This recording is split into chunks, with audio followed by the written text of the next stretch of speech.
All right, so I'm going to try this now. This will be the reading hour for May 27th, 2025. I asked on the Instagram chat, I went on live there and asked if some people would like it if I went on here and read through some things, so I'm going to try that. The first thing is the Operation Gladio book that I've been talking about for got to be like 3 or 4 years now at least, if not longer. So my idea is that I would, for an hour, read, and since I have three things to read through, I have the Gladio Unholy Alliance by Paul L. Williams, Operation Gladio, the Unholy Alliance between the Vatican, the CIA, and the Mafia. I also have The Busy Worker's Handbook to the Apocalypse by Sam Hall.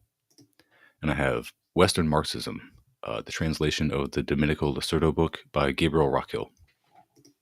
And so, yeah, my idea is to read through these for 20 minutes each and then comment on them, I guess, every so often, because I guess that's what you have to do to make a commentary or react content creation. So, anyway, I will link to these in the show notes or the description or in the Discord if you'd like. So, starting with the Gladio book, it starts here with, obviously we have the cover, but then they have a nice chronology of all these events starting from 1942 right up until, let's see, where's the chronology end? Yeah, right up until 2013 with the canonization of John Paul II. They also have a list of abbreviations that comes in handy, but I'm going to there was also an introduction that I'm going to skip, but I'm going to skip right to Chapter 1, the Stay Behind Units. The Association for Responsible Dissent estimates that by 1987, 6 million people had died as a result of CIA covert operations. Former State Department official William Blum correctly calls this an American Holocaust. The CIA justifies these actions as part of its war against communism. But most coups do not involve a communist threat. Unlucky nations are targeted for a wide variety of reasons, not only threats to American business interests abroad, but also liberal or even moderate social reforms, political instability, the unwillingness of a leader to carry out Washington's dictates, and declarations of neutrality in the Cold War. Indeed, nothing has infuriated CIA directors quite like a nation's desire to stay out of the Cold War. Yeah. So now recently I had done a, what do you call it? I had done a podcast for a bit, and I'm trying to see if there's like a chat function in here. Sorry. The True Crimes of the Empire podcast that I had done. That was centered around the idea of vanguard parties, how people actually resist imperialism, colonialism, capitalism, fascism. That's what that podcast was centered around. So, and I think that's like something worth talking about. And you can do that safely in an academic manner if you talk about how people actually resist these things. So indeed, nothing has infuriated CIA directors quite like a nation's desire to stay out of the Cold War. From Steve Kangas, quote, A Timeline of CIA Atrocities in 1994. And this must be a quote from that book. Quote, We're fighting the wrong enemy. Alan Dulles, the Swiss director of the U.S. Office of Strategic Services, the OSS, came to this conclusion at the close of 1942, when the German infantry remained mired in the mud and snow of the Russian steppes. He had received word via Vatican messengers from the Schutzstaffel, the SS, Chief Heinrich Himmler, and Walter Schellenberg, head of the Sichter I can't read the German very well, the SS Foreign Intelligence Service, that the Nazi government wished to establish a separate peace with the United States. Such reconciliation would enable the Third Reich to turn its undivided attention to pulverizing the Soviets. When Dulles expressed his openness to discuss the proposal, the German High Command sent Prince Max von Hohenlohe, a Prussian aristocrat and businessman, to meet with him in Bern. Hohenlohe was surprised to learn that Dulles not only endorsed the Nazi proposal, but also maintained that a strong Germany was necessary as a bulwark against Bolshevism, the Leninist branch of the Communist Party that had seized control of Russia in 1917. So yeah, this is another common theme that we will see over and over again since its inception of, since fascism has existed. It has always been used by the U.S., by the West, to fight communism. The U.S. and the West, Great Britain, whatever countries claim to have some kind of moral opposition to fascism, that is quite obviously a lie. It's pretty much the main idea of this book, is that these countries and these governments do not oppose fascism in any way. They find it very useful, and they prefer it to communism because it suits their ideology. It suits capitalism. What's up, Shipples? Good morning. So then this is section 2, Seeing Red. In a series of communiques with William Wild Bill Donovan. This is called the working doc here because I copied the book into a text document on Google Docs so that I can make bookmarks and add notes. So yeah, Seeing Red.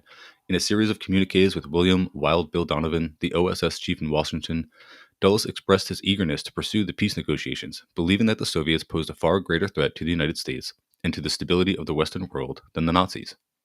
The Soviets, Dulles maintained, committed acts of genocide that far surpassed the pogroms of the Third Reich. They endorsed a godless ideology that called for world revolution and the collapse of capitalism.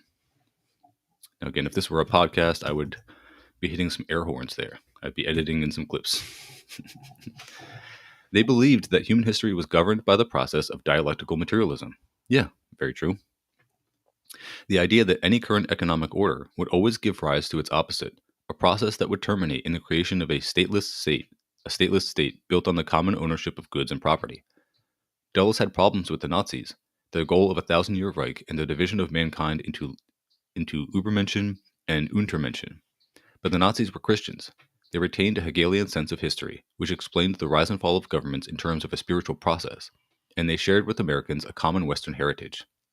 So yeah, it's weird because, like, what I consider to be kind of low IQ, not very astute people who are like half paying attention to politics, world events, geopolitics, whatever, economics, people who are only sort of paying attention to those things because they are busy working their 9-to-5 day jobs because they have become or just accepted their role as wage slaves and they consider that their main identity. People who don't really pay attention to this stuff love to supplant conspiracy theories. They love to substitute spiritual, wild, woo-woo ideas instead of material analysis that explains all these things very simply. But it's very funny to see people. I don't know if Paul L. Williams is inserting this thing about the Nazis, like Bill Donovan's interpretation of them being Christians and Hegelian. Maybe he thought about it on that level, but it always seems to me like it's just more pragmatic. Like they just wanted to fight the commies because they were scared of the commies. They don't want to lose their stuff. It all comes down to the imperial super profits and what people will do to maintain those or expand them. So even more importantly, getting back to the book here, even more importantly, the Nazis believed in capitalism and the right of private property. They even had minted the word reprivatizing. It's in German there, but I'm not going to bother butchering it. For their policy of restoring to their former owners the properties that had been seized by the government, a policy that went against the leftist trends that were spreading throughout Europe. Yeah, that's the specter of communism. That's why fascism was convenient for the property owners, because it was the only thing that could fight the specter of communism that was ascendant at the time.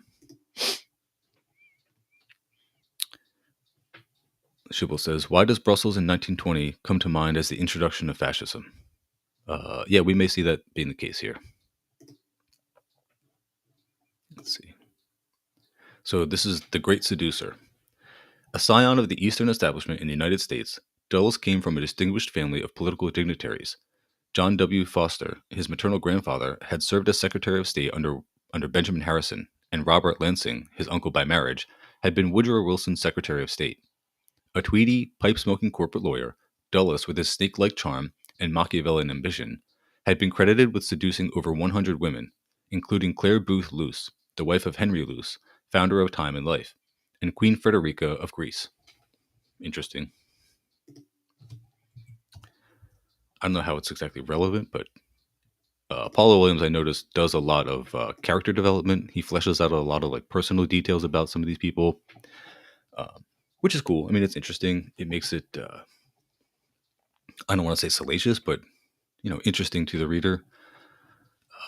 I wonder sometimes how much relevance those qualities have on what these people are doing, but it is still interesting nonetheless. And it's cool to have like a fully fleshed out portrait of these people in your minds. So going on, Dulles entered the diplomatic service in 1916 and was stationed in Vienna and later Bern.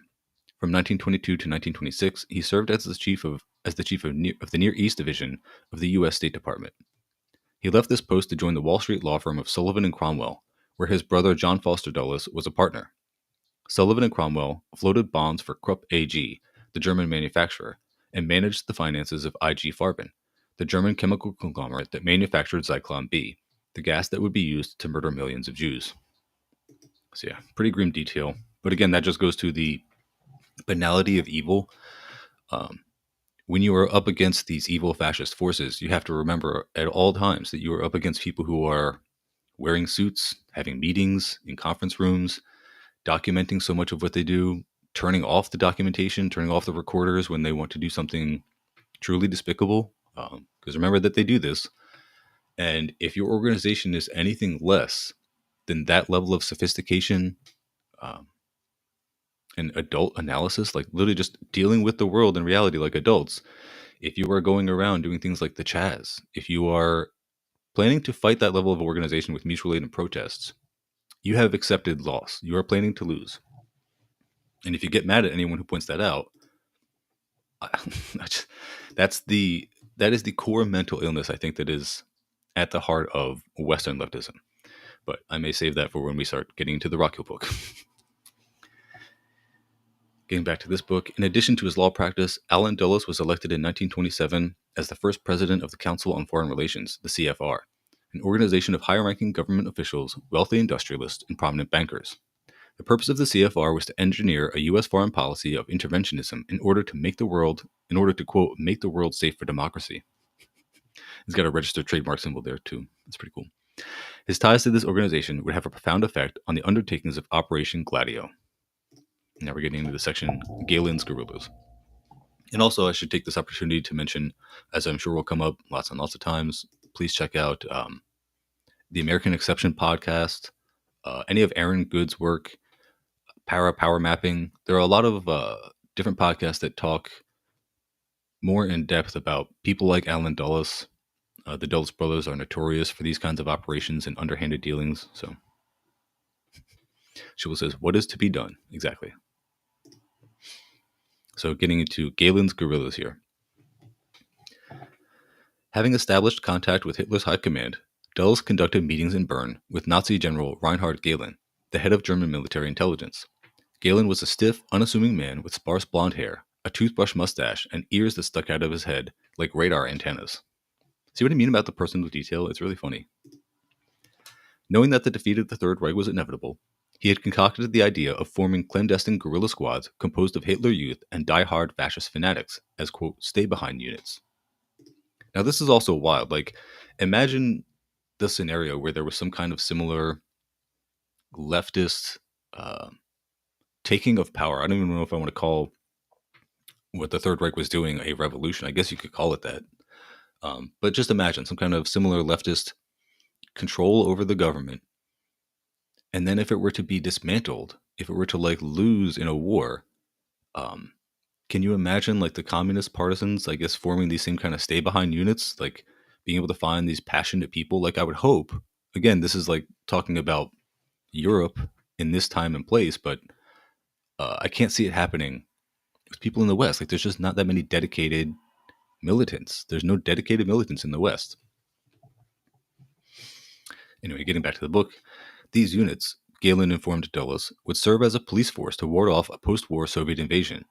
The Nazi general referred to the members of his secret army as werewolves, individuals who would function as ordinary citizens by day and communist killers by night. Each werewolf unit, Gehlen said, had access to buried depots of food, radio equipment, weapons, and explosives. Believing the Soviets planned a takeover of Germany and Western Europe at the conclusion of the war, Dulles became convinced that the OSS must reach out to these stay-behind units, these stay-behind armies, in order to supply them with tactical and strategic assistance. This task, he informed Donovan and the OSS top brass in Washington, could be accomplished through Gehlen and SS General Karl Wolff, another Nazi Dulles had become friends with. So again, just like casually mentioning, how top brass in the U.S. Secret Intelligence are friends with the SS, are friends with the top brass in the SS. So right off the bat, we're in like the first couple pages of the book, and he's destroying any illusions that people have about the U.S. government being opposed to fascism in any meaningful way. And also the trademark symbol must just be an error. That's a lot of things that things going to happen a lot with these is that there's a lot of errors converting from whatever format this book was originally in to the text version that I have. So you just have to bear with it. Getting back here, I'll go for a couple more minutes and then we'll switch over to one of the other books. The Aryan Ideal. Wolfe conformed to the Aryan ideal: 6 feet tall, blonde hair, blue eyes, and a high forehead. He was commissioned as an SS Sturmfuhrer in February 1932. 5 years later, he was third in command of the entire SS. His principal assignment was the arrangement and transportation of Jews to concentration camps. Wolfe excelled at this task to such a degree that he was later charged with complicity in the murder of 300,000 men, women, and children. In 1942, as a reward for his service, Wolfe was appointed by Hitler to serve as the SS adjutant to Mussolini and the Italian government. So yeah, this guy was a climber. And that's how you be a climber, a social climber in the fascist government, is be really efficient at murdering people. Lots and lots of people. Along with securing and fortifying the werewolves, Dulles busied himself with arranging the separate peace with the Nazis that would exclude the Soviet Union. This undertaking became known as Operation Sunrise. The separate peace should be signed without delay, Dulles informed Donovan, since it would allow the Wehrmacht, the combined armed forces of Nazi Germany, to deploy 3 divisions from northern Italy to the Eastern Front, where they could combat the Red Army. Yeah, and I remember hearing that, Stalin said this was happening, and then everybody acted like he was crazy for thinking that this was the case. But of course, Western propaganda. When Stalin became aware that such negotiations were underway, he went ballistic, accusing his U.S. allies of bad faith and betrayal. President Franklin D. Roosevelt responded that such accusations were vile misrepresentations of actuality. So yeah, that is what the West will do: lie, cheat, steal, deny, gaslight. And so this is a section, the Fort Hunt Conference. You know what? Actually, I should probably just bookmark it here. So let me just backspace that. Sorry, you guys. See what I mean about the PDF kind of screwing things up?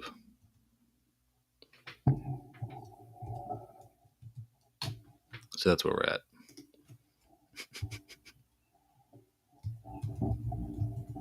And that's how I bookmark things. I just type bookmark. So now let's move on to, we'll do the Lucerdo book. So this is Western Marxism by Domenico Lucerdo, and it was edited by Gabriel Rockhill. So it's a translation because it's not originally in this language, not originally in English. So the introduction: Socialism as Anti-Colonial Liberation, Contemporary Lessons from Lucerdo, by Jennifer Ponce de Leon and Gabriel Rockhill. To imagine that social revolution is conceivable without revolts by small nations in the colonies and in Europe, sorry, you guys, excuse me, is to repudiate social revolution. Whoever expects a, quote, pure social revolution will never live to see it. Such a person pays lip service to the revolution without understanding what revolution is. And that is from Lenin. According to Domenico Lucerdo, the Russian Revolution inaugurated a new phase of global anti-colonial struggle, providing an example to the world of how to break the chains of imperialism. After fending off 14 capitalist countries that immediately sought to strangle the Bolshevik baby in its crib, according to the choice words of Winston Churchill, the USSR proceeded to construct the first socialist state. The Third Reich picked up where those 14 countries had left off. Funded by the capitalist ruling class, it attempted to conquer and colonize the USSR in order to put an end once and for all to this beacon of anti-colonial liberation. The international fascist onslaught. Okay, sorry, before I continue. Yeah, I mean, these are going to be great books to conquer or to tackle together, like to read through little by little. Again, I'll link these in the show notes if you guys want to read ahead, if you want to read the entire books or whatever. I will put them in the Discord. It's the No Lib Zone. Just look for the link in the Turn Leftist 2050 or Turn Leftist 2035 profiles on Instagram. You can find the link there. Join the No Lib Zone Discord, and I'll have all these documents in there and more. But yeah, these are obviously going to be very closely related, and we will see, if you haven't understood already, the true nature of the West and its morality. This will make it a lot more clear. So getting back to the book here, the international fascist onslaught, of which Nazism formed a decisive part, was defeated, primarily due to the strength and monumental sacrifices of the Soviet and Chinese peoples. This opened what Lucerdo refers to as a second phase of anti-colonial struggle in the age of imperialism. Commonly known as the Cold War, This era was marked early on by an expansion of the socialist world and a triumphant wave of anti-colonial revolutions, as well as horrific imperial aggression against the efforts of people in the regions of the world underdeveloped by capitalism to throw off the yoke of colonialism and neocolonialism. The United States not only took a leading role in endeavoring to enforce neocolonialism across the global South, it also subordinated other imperialist powers, bringing many of their colonial and semi-colonial possessions under its control. And that's such a great point. Like, I love that we're only in the introduction, we're in the first page, and he's already like just dropping such bombs here. Because I feel like so many people misunderstand all of recent history, like the last 100 to 150 years at least, um, thinking that the US is some kind of beacon that did bad things in the past that were regrettable, but somehow appropriate with the time because everyone was doing it. And now that they think the US is somehow like a beacon of freedom and democracy and like human rights, more so than other countries, because while the US still does evil things that they will admit to, at least you know about them. And then their rationale is that you don't know about these things being done by other countries. And that's how people who are subjects of Western Empire, proponents of it even, rationalize it without admitting that they are adherents and proponents of Western Empire. That's what they do.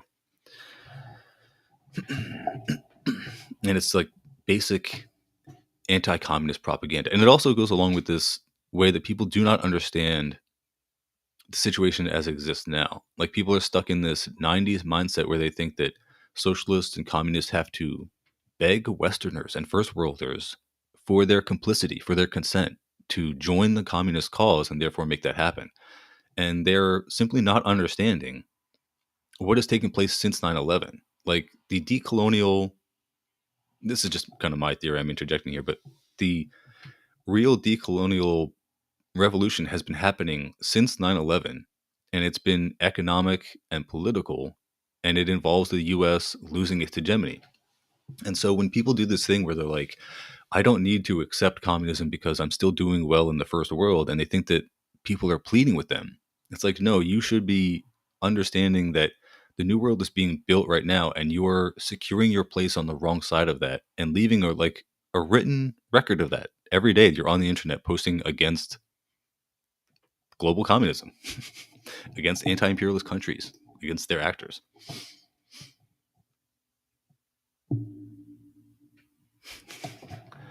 Oh, so I'm checking back the comments here. Shibble says, really failing upwards. I'm assuming this is talking about, what was his name? That Nazi I was just talking about before. And thanks, Shibbles. I'm glad you're enjoying this. He says, this is what I assumed Marx was doing by candlelight all by himself. Hilarious. No, I assume he was doing much more intelligent things. Literally creating the theory is wild to me. Okay, so getting back to the book here. The dismantling of the USSR in 1991 opened a third phase of struggle, which commenced with a relatively short-lived moment of imperialist triumphalism. However, capitalist states proved incapable of overcoming their contradictions and repressing revolutionary projects. The resilience and subsequent rise of China is one clear sign, among many others, that the anti-imperialist project of building a socialist world is alive and well. Hell yeah, dude. More air horns. That's exactly how I think of it. I'm sino-optimistic. Lacerda was born in Italy in 1941, at the onset of the Nazis' Operation Barbarossa against the USSR, and thus at the tail end of the first phase of the anti-colonial struggle.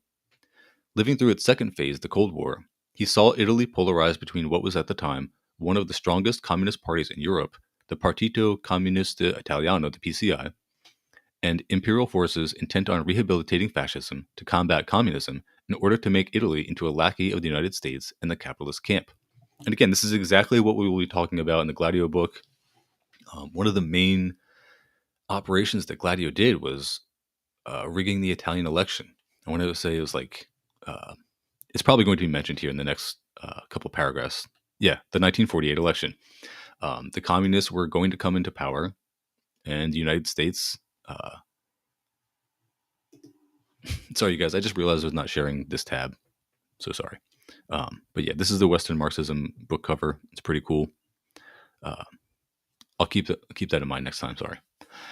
But yeah, this was one of the main events of Gladio, was to overturn or influence the 1948 Italian election to prevent the communists from coming to power, which would have supposedly created a strong communist bloc in Europe that would have aligned with the Soviet Union and, I mean, could have conceivably changed the course of history, like modern history as we know it. So, and again, I always recommend if you check out Matt Christman's Inebriated Past. It's one of the early episodes of Chapo Trap House where he talks about Operation Gladio, and he, in about an hour, explains Gladio and like the major, really dramatic events from like start to finish. It's pretty good. It was my introduction to the whole thing. So continuing here, a lifelong militant, Lacerda joined the PCI in 1960 at the age of 19. Originally founded under a slightly different name by Antonio Gramsci and others as a section of the burgeoning Third International from 1919 to 1943, the PCI had spearheaded the anti-fascist resistance and then emerged as the second largest party in Italy in the wake of the Second World War. The U.S. government was so fearful that it would win the 1948 election, that it poured more than $10 million into funding anti-PCI groups, and the CIA made plans for a fascist coup d'état if the communists won. Even though they ended up losing this particular election, due in large part to imperialist meddling, they remained a powerful political, economic, and cultural force. So yeah, exactly what I was saying, only much more succinct and better written. Lacerda's militant engagements to testify his dedication to what he refers to in his work on Gramsci as a, quote, critical communism, which eschews dogmatism in favor of an ongoing process of learning rooted in a concrete analysis of specific historical conjunctures. That's great. I'm going to read that one more time. Lacerda's militant engagements testify to his dedication to what he refers to in his work on Gramsci as a, quote, critical communism, which eschews dogmatism in favor of an ongoing process of learning rooted in a concrete analysis of specific historical conjunctures. So that's like the very intellectual way of saying we are not leftist, we're not Marxist, we're not communist, we're not doing real praxis. If we continue to do mutual aid and protests, and then when those things fail, we continue to do mutual aid and protests and demand those things actually are effective when they clearly are not. That is not letting theory inform praxis or letting praxis inform your theory.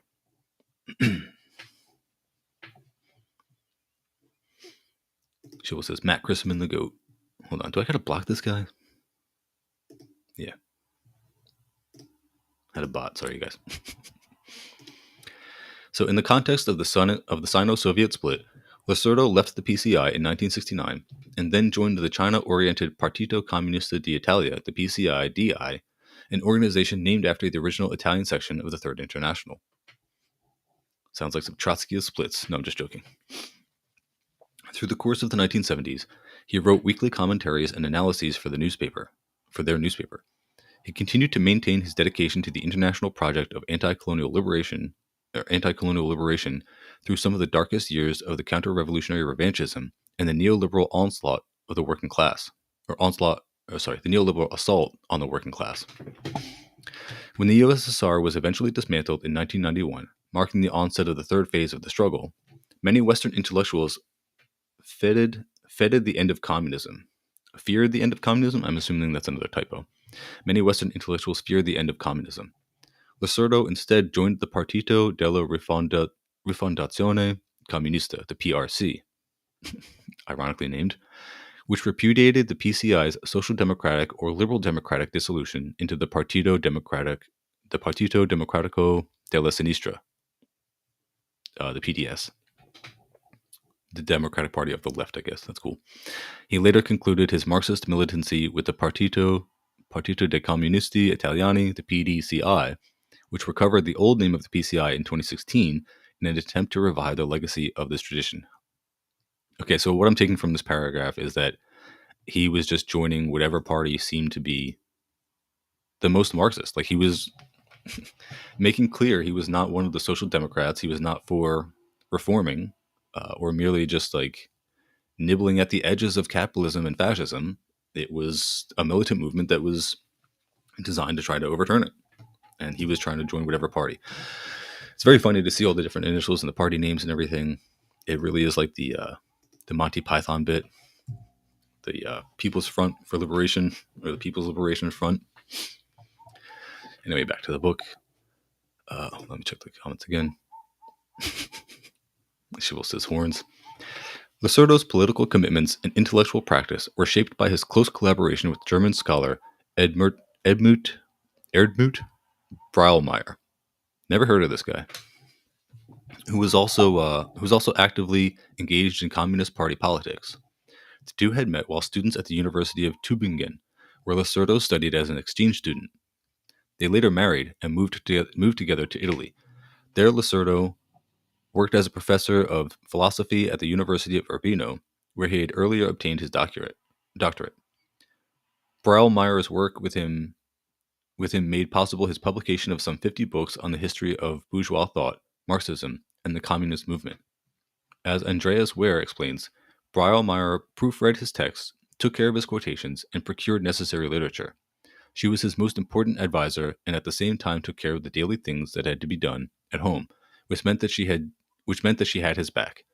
Only because of this was it possible for Domenico to be so productive academically and in publishing. Okay, so my apologies if when I first read it, if I had assumed that Erdmut Brielmeier was a man. Obviously, that's a woman. They got married, and not only that, she was an intellectual who basically supported this guy, and is the whole reason that Lacerda was able to do anything academically. Cool. Don't really know what to say about that. It doesn't sound good for Lacerda, bro. Braillmeier's translation of nearly all of Lacerdo's books into German also contributed crucially to the international circulation of his scholarship. Yeah, find yourself a woman like Braillmeier, I guess, and treat her better than Lacerdo. Don't make her do all your stuff. Make it 50-50, please. It is noteworthy that in spite of Lacerdo's international recognition as a leading intellectual, fewer than 10 of his books are currently available in English. We are thus very pleased to present his penultimate monograph, Western Marxism, in 2017, as well as the first English translation of an important lecture he presented on the topic in 2007. This work is the culmination of decades of research on the history of the Marxist tradition and its internal struggles. It elucidates one of the major splits in the global Marxist debates that marked Lacerdo's generation and continues to structure many contemporary controversies. He described the emergence of this schism in the 1970s as in an interview with Stefano Azzara, a scholar who has authored an insightful book on Lacerdo's work. The Eastern Marxists, as he explained, were identified as those who actually exercised power, as in the USSR, Vietnam, Korea, China, Cuba, and so forth. The Western Marxists, by contrast, were intellectuals who opposed these efforts to construct socialism, rejecting the quest for power in favor of diverse forms of critical theory. Wow, I don't know if that's meant to be a scathing critique, but that is an incredibly scathing critique. That's like a biting criticism. I'm going to read it again. The Western Marxists, by contrast, were intellectuals who opposed these efforts to construct socialism, rejecting the quest for power in favor of diverse forms of critical theory, while sometimes presenting their distance from power as an epistemological advantage for discovering so-called authentic Marxism. Lacerdo's geographic references to the West and the East thereby tend to abide by the same logic elucidated by Ewald Ilenkov. Quote, "The Western world is the part of the world based on private property, while the other part, that is on the road to collectivization, that is, on the road to socialism and communism, is the Eastern world." Yeah, fair enough. I would say that's pretty accurate. And that probably is like a huge part of why people approach, quote, progressive or leftist praxis in the West as individualists, as if they're trying to make a living at it, turn it into a career under capitalism, rather than approach it as something that is supposed to change things.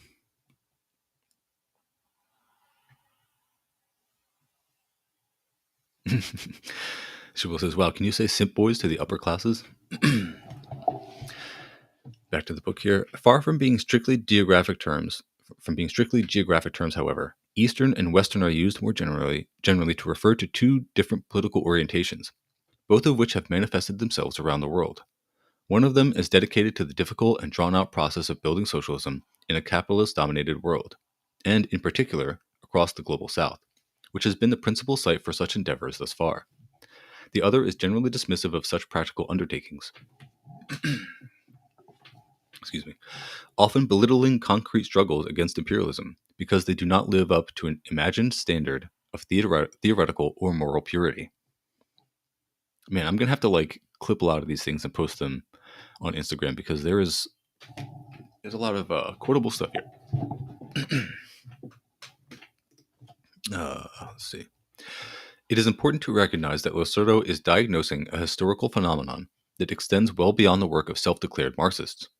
He focuses on philosophical currents coming out of the Frankfurt School and French theory, as well as some of the work that is in dialogue with them. While these traditions often draw upon Marxism, they tend to treat it as one discourse among others, which they freely combine, in idealist fashion, with bourgeois or even radically aristocratic theories of various sorts. This has led some thinkers associated with Marxism to take explicitly anti-Marxist positions, as we shall see. Ain't that the truth? Goddamn. I love this guy. Again, this is still just the introduction. Like, we haven't even gotten into the book. What the Western Marxists examined in this book share in common, then, what the Western Marxists examined in this book share in common, then, is not their dedication to Marxism per se. Rather, it is their promotion by the US-driven theory industry as the most radical theory on offer. As a result, their work provides a historical foundation and referential basis for so many of the commodities produced by the business of contemporary theory in the imperial core. Yeah, grifters. I think that's just another very intelligent way of saying a lot of people are just fucking grifters. Much of what Lacerda diagnoses in this book, therefore, applies mutatis mutandis. Okay, I guess I'm going to look that up.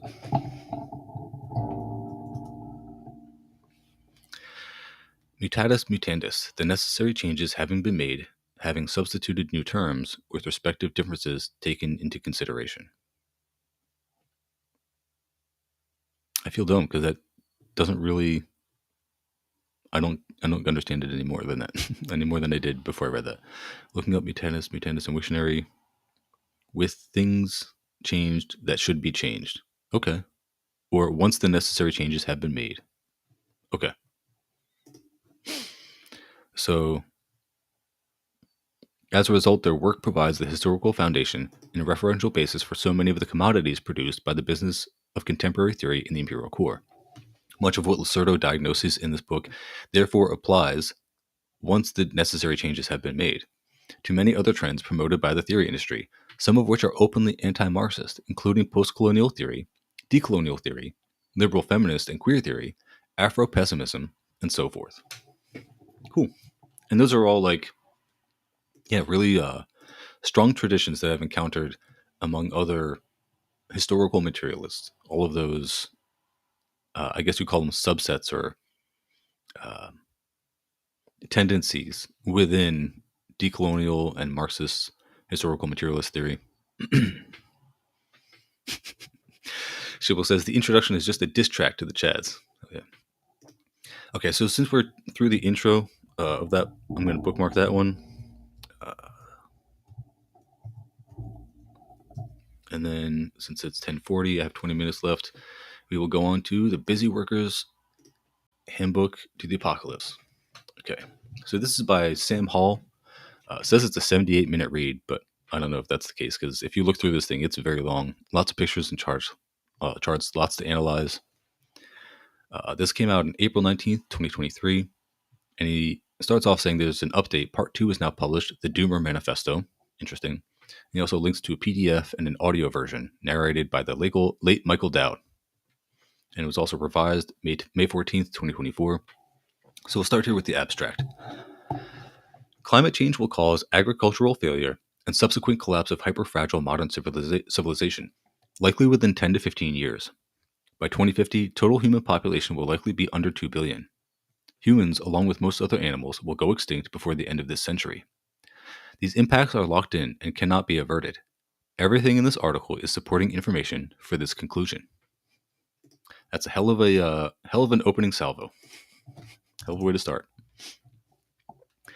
The target audience is the educated but busy, swamped American worker who reads the occasional article on climate change and concludes that everything must be under control, or else there would be urgent alarms going off, right? That was basically me until a couple of years ago, when a period of unemployment gave me the opportunity to dive into the science and start evaluating the conclusions for myself. And this is a total side note I'll go on here, but the way that people regarded the internet when it first came out as something that was going to spread knowledge all around the world.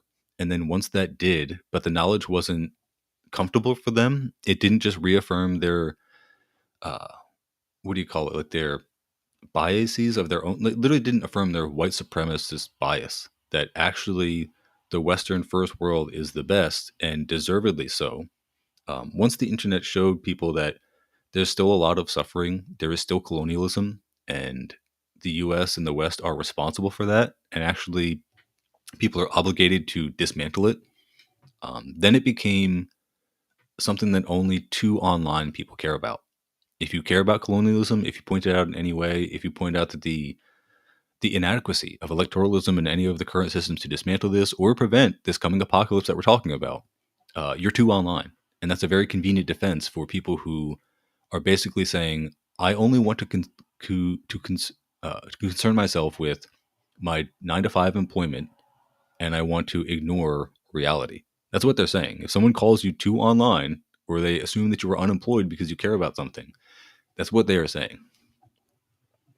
That's how people admit they're sheep without admitting it. Back to the article here. I do not expect anyone to read this entire article from start to finish. My hope is that it can serve as a decision-making aid for answering some of the critical questions that we face when trying to make major life decisions and deciding how best to prepare for the future. It is organized like a reference book to make it easy to find a relevant section when a situation arises and you need specific information. Good to know. Yeah, I would recommend doing a lot of Control F if you get into arguments with people about the climate. Although I don't recommend getting into arguments with people about the climate, because if someone's arguing with you about the nature of climate change, they're probably fucking dumb. They're not going to change their mind. Quote, the most revolutionary thing one can do is always to proclaim loudly what is happening. That's a quote from Rosa Luxemburg. So now we have the contents. I'm going to skip past that. So I'll start with section 1, current status. 2022 was 1.24 degrees Celsius pre-industrial, a cooler year by recent comparison, thanks to La Nina. The average of the last 8 years was 1.28 degrees Celsius. So rounding that to two significant figures, I will use 1.3 as our current average warming level. 2016 was a super El Nino year, and the hottest year on record at 1.37 degrees Celsius, which may surprise many folks to realize we have already hit 1.4 degrees Celsius, again rounding to the nearest tenth, twice, reaching nearly the same global average temperature again in 2020 during an ENSO neutral negative year.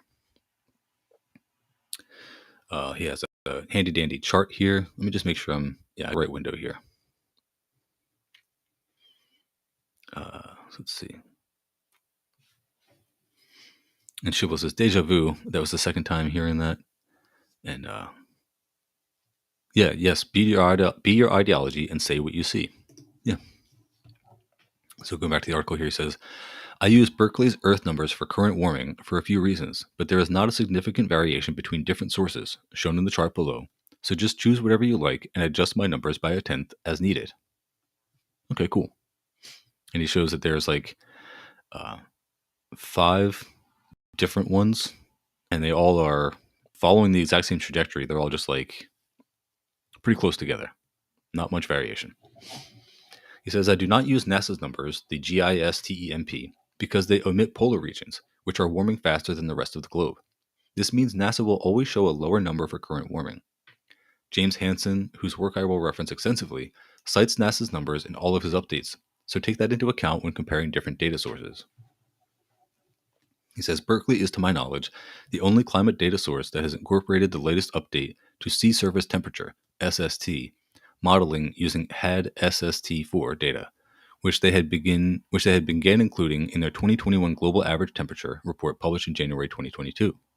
I think this is an important update and have not seen any justification from others for why they're not also using it. The HAD SST4 update adjusted global average temperatures by up to approximately 0.09 degrees Celsius, or basically a tenth of a degree. You can read their full discussion of HAD or HAD SST4 in the methodology section towards the end of the 2021 report. As you can see below, there is very little difference in the two models prior to about 1975. The HAD SST4 update is about capturing recent rapid ocean warming. About 90% of added heat energy from global warming goes into the oceans, and the top few meters of the ocean store as much heat as Earth's entire atmosphere. So he's just laying groundwork here for some of the explanations for how these numbers are determined. Obviously, what these numbers mean, what the where the heat is going, like what the functions of the ocean and different. Obviously, I guess landscapes are not storing heat like the ocean would. So I remember showing this to some liberals that I used to be friends with, and one of them saying, "Wow, this is really depressing. This makes me really scared for like my son's future." I'm like, "Yeah, dude, this is like really bad. It's like a real serious thing. Like people have to care about this." And then he promptly went on to just ignoring it and concerning himself with his accounting business that he inherited. So, and now he thinks all Palestinians are terrorists because liberals are stupid racists. To quote directly from Berkeley's report, quote, "This is the first year that Berkeley Earth has adopted the recently released HAD SST version 4 in our report. Compared to HAD SST version 3, which it replaces, version 4 uses more data and includes a reassessment of the effects of biases related to transitions in the technology used to measure sea surface temperatures. Historical measurement programs have evolved from sailing ships measuring buckets of water to powered ships measuring engine intake water to automated buoys, etc. Each transition in the measurement technology can introduce small inconsistencies in the reported measurements. In reassessing these issues, HAD SST version 4 estimated that historical measurement biases were somewhat larger than previously believed. As a result, HAD SST version 4 estimates the ocean has warmed somewhat faster than previous assessments. Oh, great news. Love to hear that. By extension, this results in somewhat greater total warming since the pre-industrial period in the Berkeley Earth global averages. This transition to HAD SST version 4 is the main source of small upward revisions in historical averages in this report compared to Berkeley Earth's 2020 report. These revisions also imply slightly less time is available before key thresholds, such as 1.5 degrees Celsius, will be reached. Okay, so what I'm taking from that paragraph is that they updated the new measurements and it's worse than we previously thought, which is, again, another reoccurring theme. All three of these things I'm reading through are just really harping on the reoccurring themes that any Marxist or historical materialist has been saying pretty frantically for a while now. Schiebel says, generational wealth and capital really distorts one's moral compass. Yeah. What was the tweet the other day? It's like, Americans are so smugly assured of their supremacy that they cannot understand that their culture and they have become evil. The following graphics provide a longer-term context for our current warming. First, a look back over the last 22,000 years, highlighting the Holocene climatic optimum, the broad flat area, a warm period averaging 0.5 degrees Celsius over the pre-industrial reference. Crucial elements of human expansion and development of agriculture and civilization occurred during this period. XKCD, that's that famous comic, also has a fantastic temperature timeline that I'm not going to try to fit into this post.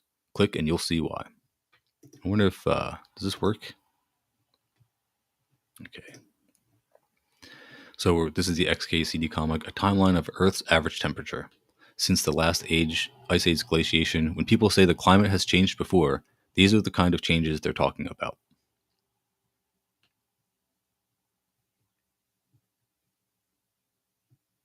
Oh, okay. So this is a very long graphic. This is definitely not something I can go through in an audio form. You will just have to go to xkcd.com/1732. I like that he makes his URLs very easy. That's cool. All right, so I'll get back to the book. He has some more charts that explain this same thing. I think this is a much easier chart to explain that. Basically, the temperature was very low for thousands and thousands of years, and now it's sharply increasing. What else is new?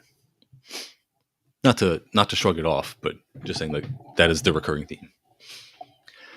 We can extend this view back through 800,000 years of Earth cycling in and out of ice ages. Oh wow. Okay, so this is like, it almost looks like it's not a clean sine wave, but it's a kind of a sine wave. It's just up and down cycles. But then at the end, the last one just stays up and then increasingly goes up further. So not good, folks. Not good. And lastly, a look back at half a billion years worth of years of Earth's climate history. Within about 25 years, we will be entering a temperature realm not seen since the Pliocene 3 million years ago. Cool. And now I'm also kind of remembering, I think this is when, shout out to Brett from Rev Left, as I want to do. I'm always shouting that show and Brett out every chance I get. I remember it was probably around this time when this thing came out. He must have been reading through this and reading through some other climate materials as well, because he had like a legit, I don't want to call it a crash out. He was like, he was distraught, as anyone should be. Like, that's a natural human reaction. I'm just saying, like, because he had a public platform and he was constantly producing content. Yeah, go back and listen to like episodes of Rev Left and Red Menace around 2022. Probably Guerrilla History too. Like, and then like at some point, I don't know what changed, but like he like came on and said like maybe it's just not going to be as bad. Like I've read some other material saying maybe it's not going to be as drastic or as bad. So I'll have to follow up to that and see like what he's referencing maybe after we get through this one. So maybe after we do like a long series of really doomer content, we'll find some kind of light at the end of the tunnel. And maybe that will be just in time to follow up on part 2 of this, which was the Doomer Manifesto. So we'll see where it takes us, folks. Warming factors, in section 2. There are 3 significant greenhouse gases warming our planet, and several natural cycles that can amplify or moderate temperature swings. The 3 main greenhouse gases in order of importance are CO2, carbon dioxide, CH4, methane, and N2O, nitrous oxide. Monthly updated CO2 measurements from the Mauna Loa Hawaii Observatory are available here. Zach Labe is a climate scientist at Princeton who regularly posts excellent updated graphics on Twitter, Mastodon, and his personal webpage. I highly recommend following Zach and utilizing some of the outstanding graphics he produces. And here, I guess, must be some examples. They're just like 45-degree angle graphs. Yeah, just like lines trending 45 degrees upward, so showing the rising temperature of the globe. So, again, not good, folks. Section 2.1, carbon dioxide.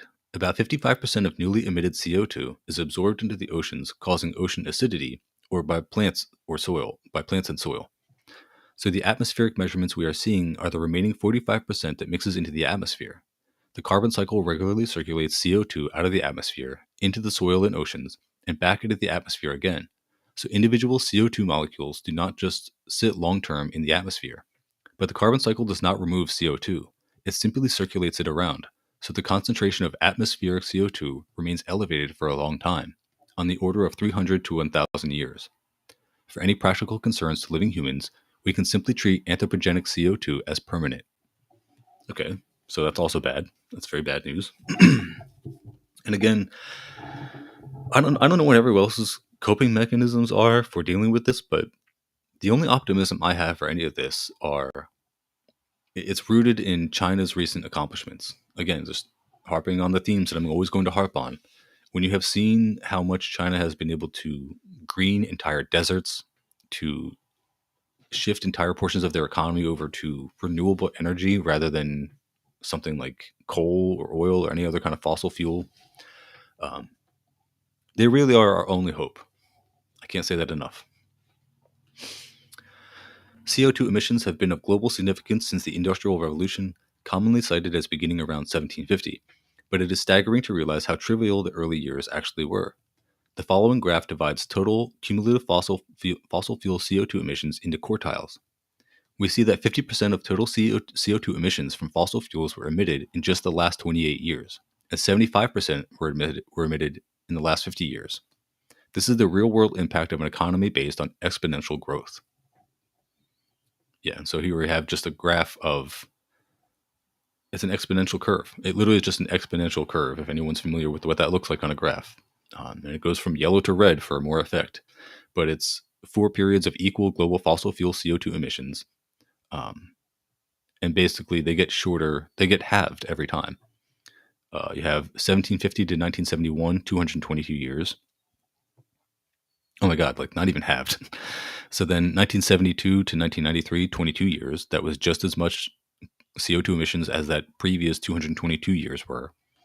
And then after that 22-year period, it only took 16 years to do it again. And then after that, it only took 12 years to emit that same amount. So yeah, I'll go for a couple more minutes here. Yeah, Shibbles, hearts for a rev left in the chat. So go back to the book here. He says, I am a millennial, and nearly 2/3 of total cumulative CO2 emissions from human use of fossil fuels have been released within my lifetime. Charts by Neil Kay of UK Met Office. You can follow him on Twitter. And he links that as well. So if you are 30, it is more than 50%. If you are 50, it is about 75%. And if you are 85, it is about 90% of global fuel emissions have been in your lifetime. And that's also something I think about. Like, as someone who was a child in the 90s, only 90s kids will remember, like, fucking how much of the environmental stuff was talked about. You'd have things like book fairs, and they'd be like, oh, we have to be green, and the environment is a very important thing. Reduce, reuse, recycle. And to think how much absolutely nothing was being done but that rhetoric.